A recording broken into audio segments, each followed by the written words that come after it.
Bila pada video kali ini kita akan membahas pengenalan budaya di Sumatera.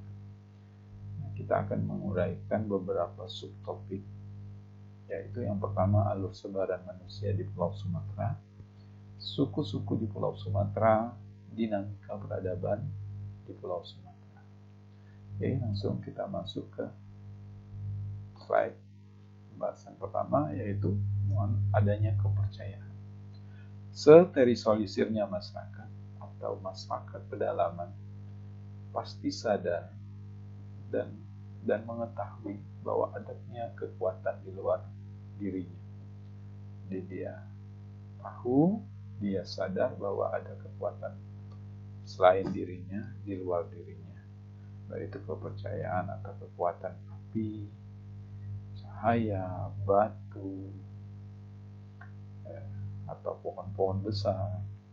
Dari kekuatan dari keyakinan atau percaya, sadarnya adanya kekuatan dari luar dirinya, kemudian adanya rasa ingin memiliki kekuatan tersebut di dalam diri.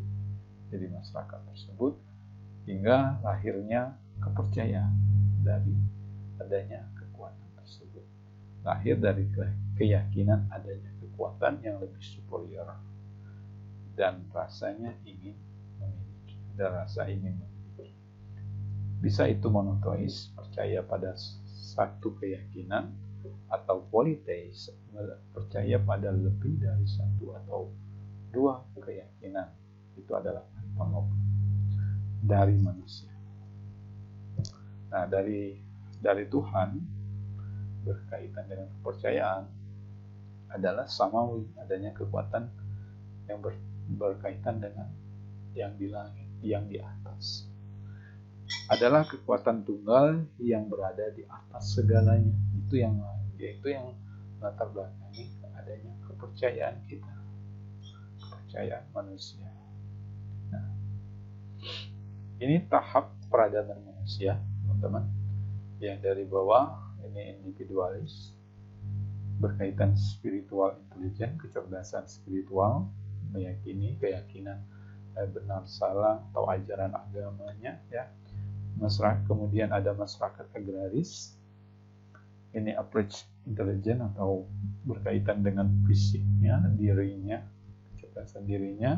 Ada masyarakat industrialis, di masyarakat ini sudah industri pikirannya, intelektual intelijennya, kecerdasan intelektualnya atau IQ-nya. Kemudian masyarakat bisnis modern ini sama dengan emosional intelijen, kemampuan atau kecerdasan emosi, kemampuan dia dalam mengontrol atau mengendalikan emosi yang menjadi kekuatan dari dirinya. Nah, kemudian ada masyarakat informatif. Ini banyaknya kaya akan dengan ilmu, yang memiliki banyak pengetahuan. Nah, ini SQ, PQ, IQ, dan EQ, dan MQ. Nah, kita bisa cari. Setelah saya cari, kita mendapatkan beberapa penjelasan sedikit tentang SQ, ya, misalkan spiritual question. Ini bisa dibilang cukup kompleks, ya teman-teman, ya, karena masih banyak orang yang memperdebatkannya. Meski ini bisa dibilang kemampuan seorang yang bisa memaknai kehidupannya, yaitu suatu prinsip yang selalu dipegang teguh berkaitan dengan Tuhan. Spiritual. Dengan SQ seorang membedakan mana yang benar dan mana yang salah. SQ ini berkaitan dengan kecerdasan seseorang tentang spiritual, membedakan yang baik dan yang benar, dan selalu berlandaskan keyakinan. Kemudian adanya selain SQ, ada PQ, ya teman. Nah, PQ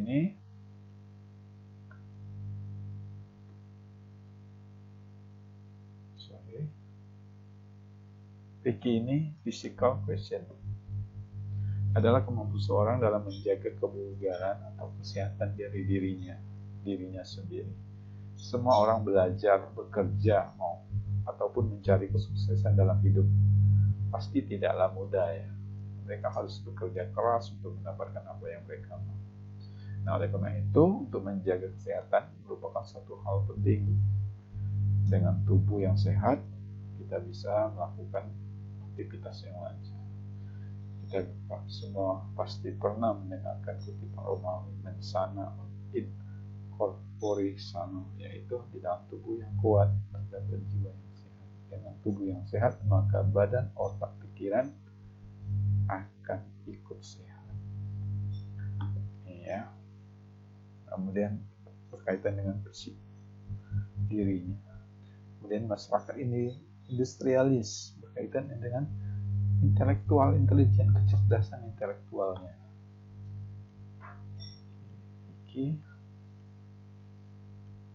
Nah, intellectual quotient ini bisa dijelaskan sebagai suatu ukuran dari tingkat kepintaran atau kecerdasan seseorang, ya. Atau bisa juga di tingkat kemampuan seorang dalam menangkap informasi, mempelajari hal baru terkait dengan IQ.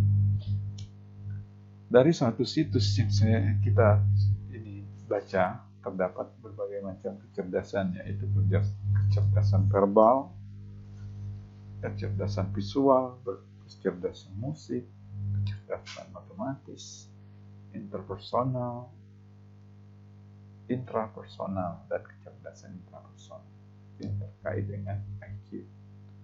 Seorang kemampuan dalam menangkap dan menjelaskan hal yang baru atau dengan tingkat kepintaran atau kecerdasan seseorang, ini berkaitan dengan IQ-nya. Nah, untuk masyarakat modern adanya emotional intelligence, ya. Seperti yang saya jelaskan sebelumnya, ini kemampuan seorang untuk mengenali dirinya, kemampuan seorang dalam mengendalikan emosinya, ya, bahkan mengenali emosi orang lain. EQ yang tinggi membuat seorang dapat membaca dan mengendalikan situasi dengan baik, membaca pribadi orang lain, juga membuat orang lain nyaman berada di dekat Anda. Dari situs yang sama, EQ ini dapat dibagi menjadi beberapa poin: kecakapan pribadi, kesadaran pribadi, pengaturan diri, motivasi, jika dia bisa mengendalikan emosinya, ya. Ini beberapa poin pentingnya. Motivasi, kecakapan sosialnya, ya. Kemudian empati, keterampilan sosial. Ini adalah poin-poin yang jika seseorang mampu mengendalikan emosinya, dia sadar, dia bisa mengatur, dan dari emosi dia bisa meningkatkan motivasinya. Nah, kemudian ada multiple intelligence. Multiple intelligence ini MQ adalah money question, adalah kemampuan seorang dalam mengatur keuangannya. Seperti yang kita semua tahu, uang menjadi hal yang sangat penting untuk kelangsungan hidup. Maka kita tidak bisa mengatur pemasukan atau pengeluaran uang. Bisa berable jadinya, ya, berabe jadinya. Sekaya atau semiskin apapun seseorang, pengaturan keuangan yang buruk akan membuat hidupnya tidak tenang. Hal ini tidak saya anggap sepele, ya. Lagi pula, uang yang saya dapat dan ini hasil kerja keras dan uang dari orang tua. Jadi harus saya hargai dan manfaatkan sebaik-baiknya, ya, jika kita sebagai manusia. Jika kita sebagai mahasiswa. Teman-teman. Oke. Lanjut. Ya. Sebenarnya nilai keagamaan itu sudah ada di tahap individu, di tahap diri manusia. Karena terkait spiritual. Kemudian dari keyakinan dari tiap individu ini kemudian ada kelompok yang terpisah, memisahkan diri dari kelompok spiritual yang ada, hingga menyebabkan munculnya variasi dalam beberapa kepercayaan. Ada yang percaya pemujaan, ada yang di sini persembahan dan perayaan lainnya. Dan ini adalah contoh ilustrasi gambar-gambar yang menyebabkan banyaknya munculnya variasi terkait kepercayaan. Kemudian lanjut, selain kepercayaan kita pada pembahasan kebudayaan. Kebudayaan itu dari budi. Budi ini bukan seseorang. Budi ini terkait tata nilai, kepribadian seorang. Kemudian ada daya, perilaku. Daya ini perilaku, habit, tradisi, kekuatannya itu sehingga menghasilkan budaya. Tata nilai, perilaku itu sama dengan budaya. Culture is self-developed behavior. Jadi perilaku yang sering dipelajari bukan dari insting. Jadi perilaku ini yang sering dipelajari bukan dari insting, dan dibagi sesama dan dibagi bersama, diturunkan dengan turunan hingga menjadi budaya yang dikebiasaan. Nah, ini bagaimana untuk jelaskan? Ya, saya coba jelaskan. Budaya itu di luar individu, ya. Hingga kebiasaan seseorang. Budaya ini memberikan nilai, dan menjadikan pada diri kita itu adalah kebiasaan dari budaya-budaya yang ada di luar hingga menjadi kebiasaan. Ini adalah gambar psikologi yang mempengaruhi budaya kita, ya. Ada mulai dari kebiasaan itu berasal dari luar individu sehingga memberikan nilai budaya.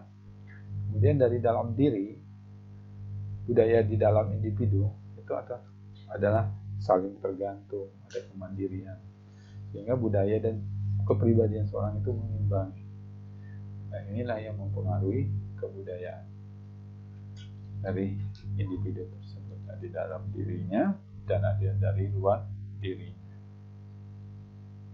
Ini beberapa contoh yang ada di kita, ya. Misalkan ini tradisi kebiasaan yang lahir dari kepercayaan. Bisa sangat sakral, tapi bukan dari agama, tapi dari kegiatan yang biasa kita lakukan, dari budaya, dari daerah, turun-temurun menghasilkan kebiasaan dan menghasilkan tradisi. Ini gambar, misalkan ini gambar setiap ibu hamil ada 7 bulanan, ya. Ada mandi kembang atau saat menikah. Ini acara minum teh, gitu, ya. Kemudian ada teknologi. Teknologi ini juga ikut mempengaruhi budaya. Ya, dari perkembangan teknologi ini mempengaruhi budaya, mempengaruhi kebiasaan. Ini kebiasaan orang zaman dahulu itu kalau mandi datang ke kali. Kalau sekarang dengan teknologi itu cukup mandi di rumah, ada shower yang menyirami kita, membasahi tubuh kita, tanpa harus ke luar. Kalau dahulu sebelum teknologi, orang itu kalau mau ke kafe, itu benar-benar untuk makan, untuk minum kopi, untuk bercengkrama, untuk bertemu sahabat, ya. Kalau sekarang itu kafe itu hanya tempat nongkrong untuk duduk, dan dari teknologi ini ada dampak. Di gambar ini ilustrasinya, seorang ini sibuk dengan gadgetnya masing-masing, sehingga interaksi dengan lingkungan sekitarnya juga terbatas, ya, terhalangi. Jadi sibuk pada gadget masing-masing sehingga menyebabkan yang dekat terasa jauh. Beda dengan gambar yang di atasnya bahwa di sini mereka saling bertatap muka, saling bercerita sambil minum kopi, sambil makan cemilan ya. Sekarang ini, zaman sekarang teknologi itu mempengaruhi seperti ini. Jadi ada dampak positif dan ada dampak negatif. Kebudayaan yang berkembang dipengaruhi oleh faktor lingkungan dan peristiwa yang terjadi dari suatu masa. Jadi kebudayaan itu semakin berkembang dan jadi zaman beralih, musim pun bertukar. Jadi suatu kebiasaan itu tidak selalu mantap ya, tidak selalu tidak berubah. Jadi selalu dipengaruhi oleh faktor lingkungan, faktor peristiwa, dan dari masa ke masa itu selalu berkembang. Apalagi perkembangan teknologi juga itu mempengaruhi kebudayaan. Ini digambarkan misalkan zaman dulu perjalanannya batu untuk berburu, ya, berburu dengan batu. Kemudian berkembang lagi menggunakan tombak. Berkembang lagi manusia itu bisa menulis walaupun dengan tinta menggunakan burung. Kembang lagi dengan pensil, bisa menulis dengan pensil atau pena. Dan zaman sekarang, kita sekarang itu sudah kebudayaan itu sudah dipengaruhi teknologi, yaitu menggunakan gadget. Zaman dahulu manusia itu berasal dari kera, kemudian kera berubah jadi kera besar, kemudian menjadi sedikit seperti orang, dan kemudian menjadi manusia yang seutuhnya, pakai baju, pakai jaket, dan menggunakan gadget, tidak lagi berburu. Ini dinamika peradaban manusia di Pulau Sumatera. Ini peradaban manusia itu meninggalkan sejarah, meninggalkan peninggalan bersejarah yang menjadi warisan kita Indonesia. Ini contoh adalah ilustrasinya adalah lukisan prasejarah. Ini gambar-gambar tangan, lukisan mereka zaman dahulu. Kemudian ada temuan beberapa lukisan gua di Gua Harimau. Jadi masyarakat zaman dulu sudah mulai menggambar di batu, di dinding-dinding gua ya. Lanjut, ini dinamika peradaban manusia, teman-teman. Jadi peradaban manusia itu terdiri dari materi, energi, dan informasi. Jadi peradaban manusia itu dikumpulkan dari materinya, dari energi dan informasinya, adanya prasejarah, kemudian dibandingkan dengan zaman sekarang ada modern, simbol, linguistik, verbal, dan perkakasnya, sehingga itu kita menyimpulkan itu adalah dari dinamika peradaban dan manusia dari prasejarahnya ya. Kemudian untuk ini terkait dengan kebutuhan pangannya, kebutuhan hidupnya. Ini beberapa menyimpulkan peradaban manusia itu dari prasejarah dan kita membandingkan dengan kita di zaman modern. Mulai dari hunter and gatherer, berburu dan memungut, dari cara berburunya, dari teknologi paleolitik atau batu yang ditajamkan untuk berburu, hidup berpindah-pindah atau nomaden. Nah, jadi ini tumbuhan dan hewan ini liar, berpencar-pencar, sehingga mereka untuk berburu mereka berpindah-pindah untuk mencari buruan, untuk mencari tumbuh-tumbuhan yang bisa dimakan. Ini yang menjadi jejak peradaban manusia yang dicari. 0,5 MRLY ada atau mega annum jutaan tahun yang lalu, itu alat berburunya alat bebatuan untuk bertambah, kemudian dengan penemuan api bisa menemukan api. Setelah menemukan api, perubahan strategi pencarian pangan sekitar 12 KA kilo anu atau ribuan tahun yang lalu. Revolusi pertanian, kemudian mereka bercocok tanam, beternak, tanaman dan hewan liar didomestikasi untuk memenuhi kebutuhan manusia. Nah, sampailah pada peradaban sekarang, kita hidup bermukim, surplus bahan makanan, kaya akan makanan, dimakan, diperniagaan, diperjualbelikan, dan adanya perkembangan teknologi, perkembangan revolusi industri. Kalau sekarang itu sudah revolusi industri 4.0. Ini gua harimau berada di Oku, Sumatera Selatan, yang menjadi bukti prasejarah peradaban manusia zaman dahulu. Temukan Homo sapiens, ras Mongoloid atau ras Australoid. Ini para arkeolog yang mencari. Ini sama ilustrasi gambar menjelaskan adanya zaman dahulu itu ada kayaknya patung-patung atau masih seperti ini ya. Masih belum pakai baju, gunakan api, tapi sudah, kalau ada yang meninggal sudah dimakamkan. Ini raja dan pusara leluhur.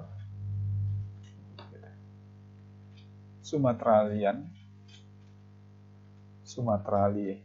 ini adalah bentuk peninggalan sejarah untuk berburu, batu yang ditajamkan untuk berburu. Ini ukurannya. Ini menjadi bukti sejarah peradaban manusia di Sumatera. Ancient Global Human Connectivity. Kemudian lanjut ke kita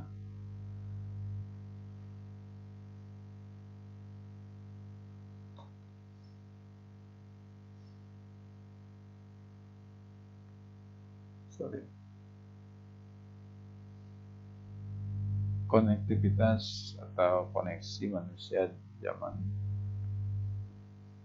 di luar zaman kuno ya. Itu di Sumatera sebelum penemuan di penemuan ya. Sebelum zaman sekarang maksudnya, itu sebelum mengenal politik, agama, ekonomi dan wilayah, intensitas interaksinya Arabian, Chinese, China, India, dan dulu asli. Adanya kekuatan sebelum itu, adanya kekuatan untuk mendominasi, adanya zaman keemasan, ini adanya maritim, pertahanan, agraria, sehingga menjadikan perdagangan dan ekspansi, penyebaran budaya dan ekspansi, dan budaya, seni, dan kepentingan manusia, human interest. Sebelum itu kan ini adalah koneksi manusia zaman sekarang, zaman dahulu di Pulau Sumatera sebelum penemuan di zaman dahulu ini. Oke, asal usul penamaan Pulau Sumatera ini ada sempat kita singgung di pertemuan pertama ya, sejarah penamaan Pulau Sumatera. Kerajaan-kerajaan yang pernah eksis di Sumatera ada peradaban Kandis, emas dan perak, peradaban Barus, kapur dan kamper, peradaban Skalabra, budaya sungai, peradaban Koying dan Kandali, mutiara, emas dan perak, peradaban Sriwijaya, maritim dan ekstensif, peradaban Aru, perdagangan dan pertanian, Majapahit, kemudian ada kerajaan Majapahit dan Demak, asimilasi budaya Jawa, Pagai Ruyung, lada dan emas. Johor, Siak, itu ada kerajaan-kerajaan pernah eksis di Sumatera. Yang paling terkenal di Sumatera itu ya kerajaan Sriwijaya. Ini adalah bentuk peninggalan sejarah pada tanggal 23 Maret 684 Masehi. Pada tulisan itu, itulah taman ini yang dinamakan Sri Sekra, dibuat di bawah pimpinan Sri Baginda Sri Jaya Shah. Inilah niat Baginda. Semoga yang ditanam jadi di Pulau Sumatera ini adanya niatnya dan doanya ya dari Sri Baginda Sri Jaya Shah. Artinya ini di dalam terjemahan peninggalan ini, harapannya semoga yang ditanam di sini pulau kelapa, di sini pohon kelapa, pinang, aren, sagu, dan semacam-macam pohon buahnya dapat dimakan. Demikian pula bambu, haur, walu, dan patung, dan sebagainya. Dan semoga juga tanaman-tanaman lainnya dengan bendungan-bendungan dan kolam-kolamnya dan semua amal yang saya berikan dapat digunakan untuk kebaikan semua makhluk yang dapat pindah tempat dan tidak, dan bagi yang mereka menjadi jalan terbaik untuk mendapatkan kebahagiaan. Kemudian lanjut ya, kita slide berikutnya, pasak kayu dan bambu. Dari kiri ke kanan ini kita langsung pasak dari kayu, pasak dari papan atau bila bambu ya, agak tipis pipi. Kemudian pasak dari cabang pohon atau kayu untuk berburunya ya. Kemudian pasak dari bambu kecil yang lebih runcing. Kemudian peradaban Sumatera kuno di zaman keemasan Golden Age, Ancient Sumatra Civilization,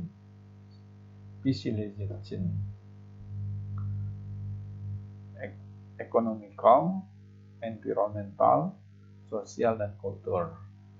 Societal collapse, ancient civilization in Sumatra. Ini adalah di sini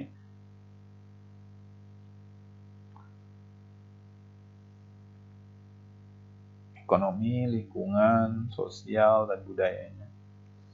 Ya, sebelumnya peradaban manusia di zaman kuno sebelum keemasan itu keturunan masyarakatnya peradaban kuno di Sumatera yaitu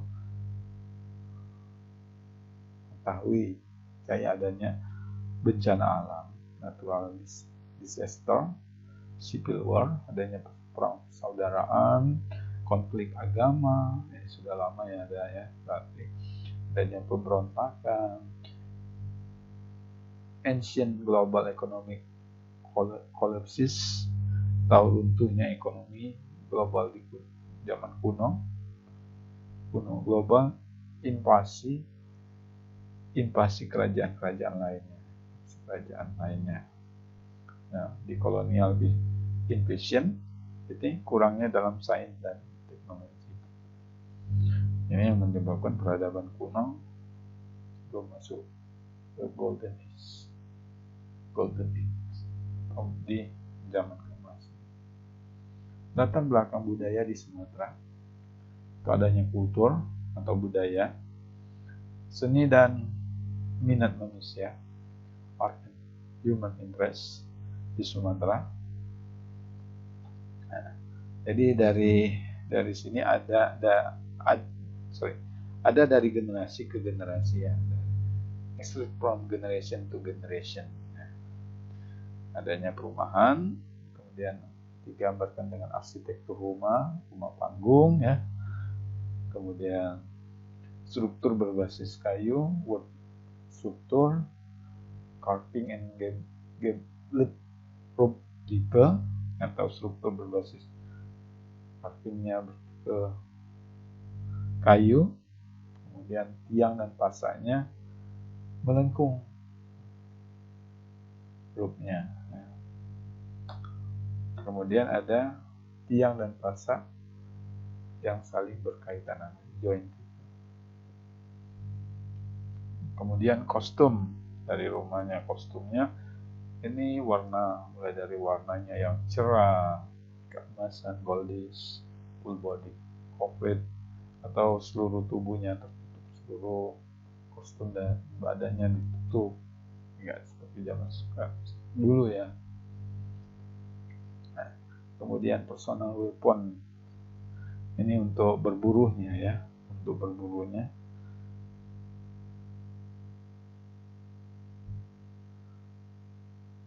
Senjatanya sadari melee, darah dekat, pada senjata atau belati untuk berburu.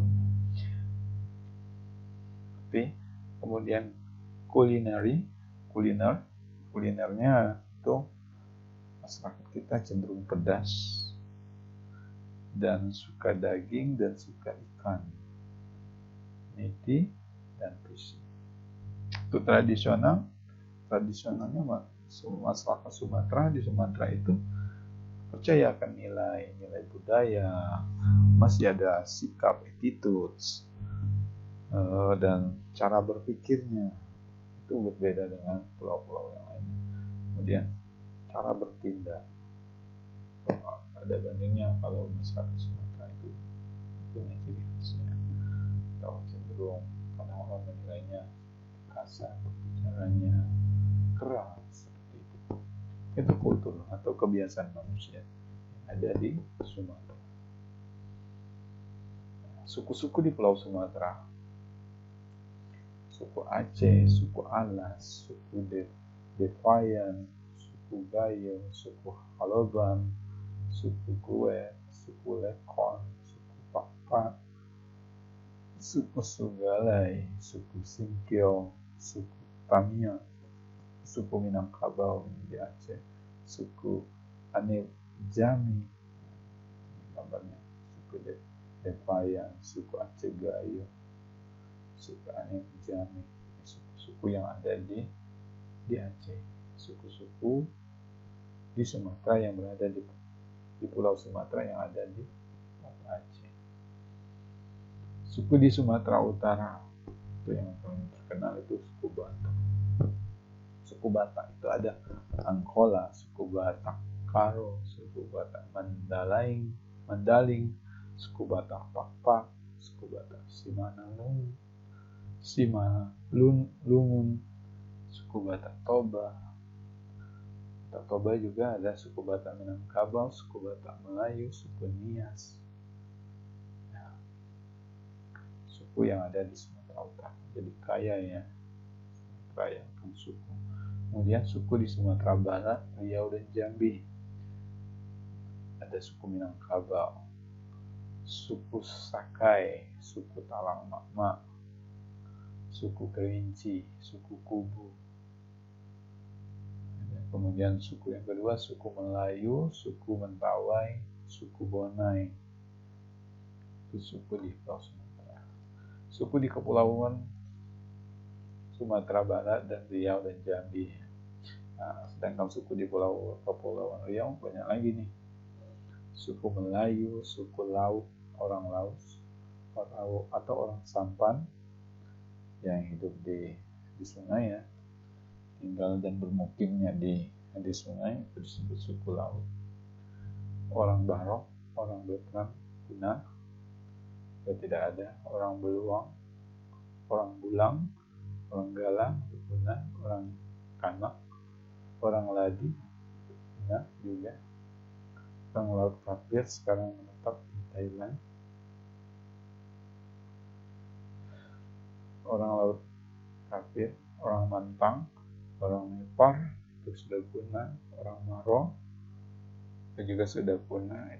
Kemudian ada orang Muka Kuning juga sudah punah. Orang Nanga, orang Posik atau Posik, Sebarok, orang Sengkanak, orang Sugi itu sudah punah, Tambus, Teluk Pinang, Parong itu sudah punah juga, etnis Tionghoa, Hainan, Hakka, Hokkien, Teochew, terus suku yang ada di Pulau Riau banyaknya. Nah, untuk di Pulau Sumatera Selatan atau Bangka Belitung itu banyak lagi. Aming Sewang, ada anak dalam, suku Bangka, suku Belitung, suku Daya, suku Musi Banyuasin, suku Musi Sekayu, suku Enim, suku Ogan, Kayu Agung, Kikim, Komering, Lahat. Kalau gua itu terkenalnya Duku Komering ya, misalnya. Suku Lahat, suku Lematang, suku Lintang, suku Kisam, suku Palembang, Pesema, Padaraman, Pegagan, Limba Senuling, Lom, Makul, Maranjat, suku Musi, suku Rano, suku Rawas, suku Saling, suku Sekak, Semendo, Pegagan Ilir, Pegagan Ulu, Penesak, Pamulutan. Itu suku-suku yang ada di Sumatera Selatan dan Bangka Belitung. Kemudian di suku Bengkulu dan Lampung, Bengkulu, Pasema, Kedurang, Padang Buci, Rejang, Enggano, Kau, Serawai, Lebak, Mulo, Mako, Suban, Pakal, Batin, Pindah, dan suku Lampung. Gambarnya suku Lampung atau Lampung. Ini rumah-rumah adat yang ada di Sumatera. Rumah adat Aceh itu Krong Bade, rumah Sumatera Barat itu Rumah Gadang, rumah Melayu Selaso itu Riau, rumah Bulon itu Sumatera Utara, rumah Panjang itu Jambi, rumah Rakit Bangka Belitung, rumah Bubungan Bima Bengkulu, rumah Nuwon Sesat itu Lampung, Nuwo ada di Lampung. Kalau Sumatera Selatan itu rumah Limas. Limas ini pakaian adat. Pakaian adat untuk provinsi-provinsi yang ada di Sumatera. Ada beberapa senjata tradisionalnya.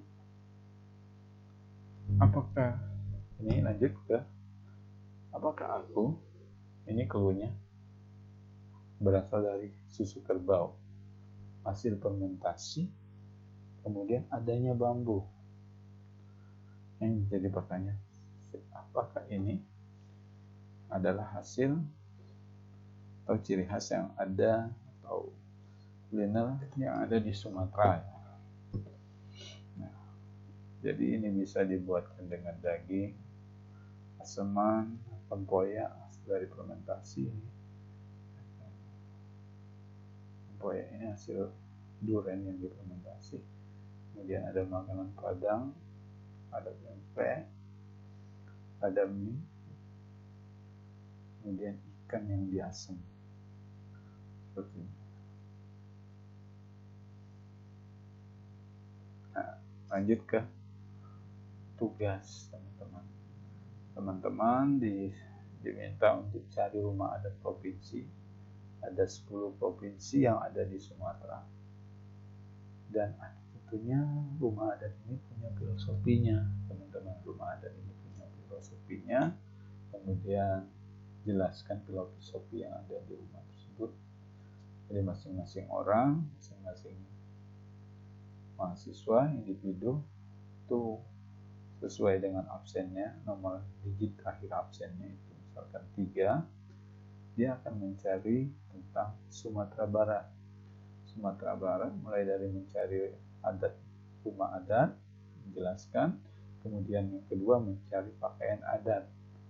Tentukan materialnya, material dari pakaian adat tersebut dari Sumatera Barat. Sebutkan 3 makanan tradisional dari Provinsi Sumatera Barat. Sampai bagian 3. Tentukan bahan-bahannya. Ini cara menentukannya dari NIM terakhir, digit terakhir NIM Anda. Berapa angka satuan NIM Anda? Kata akhirnya. Contoh Badrun Sablan, NIM-nya 451777003. Nanti dari 10 ini 3 kata akhirnya adalah Sumatera Barat. Ini adalah urutan provinsinya ya. Kemudian dari rumah adat, pakaian adat, materinya dijelaskan, ditempel di kertas A3, dideskripsikan, ditulis tangan, penjelasan dari filosofi rumah, penjelasan dari tentang material pakaian adat tersebut, makanan-makanan tradisional provinsi tersebut ada 3, minimal 3, bahan-bahannya ditulis tangan. Oke, demikian untuk penjelasan kali ini. Semoga bermanfaat teman-teman. Terima kasih.